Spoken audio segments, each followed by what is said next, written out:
സർവീസിൽ നിന്ന് വിരമിക്കുന്ന ചീഫ് സെക്രട്ടറി ശാരദാ മുരളീധരന് ആശംസകളുമായി സൗഹൃദ കൂട്ടായ്മ. തിരുവനന്തപുരം വിമൻസ് കോളേജിൽ പഴയ കൂട്ടുകാരും സഹപ്രവർത്തകരും ചേർന്നാണ് കൂട്ടായ്മ ഒരുക്കിയത്. സൗഹൃദ ഇടങ്ങൾ അവിസ്മരണീയ നിമിഷങ്ങളാണെന്ന് ചീഫ് സെക്രട്ടറി ശാരദാ മുരളീധരൻ പറഞ്ഞു. അവർ രണ്ടുപേരുമാണ് മാഡത്തോടൊപ്പം വെച്ച് ഡോക്ടർ. അതിന്റെ ഭാഗമായിട്ട് എങ്ങനെയാണ് തൊഴുത്തിനെ നന്നാക്കിയെടുക്കാൻ പറ്റുന്നത്, വെറ്ററിനറി കോളേജുകളിലെ ആളുകളൊക്കെ ഡോക്ടർമാരൊക്കെ കൊണ്ട് അണിനിരത്തി ഇത് സെറ്റ് ചെയ്ത് തന്നു. പച്ചക്കറി കൃഷി ഇതിനോടൊപ്പം എങ്ങനെയാണ് നമുക്ക് ബന്ധിപ്പിക്കാനായിട്ട് സാധിക്കുക.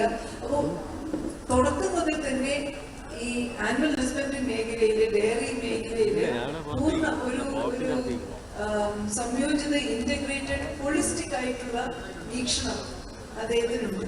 ആ വീക്ഷണത്തിൽ തുടർച്ചയാണ് നമ്മൾ ഇവിടെ കാണുന്നത്. നിങ്ങൾ അന്ന് ഒരു എക്സസൈസ് നടത്തി, സ്വപ്നം കാണാനായിട്ടുള്ള എക്സസൈസ്.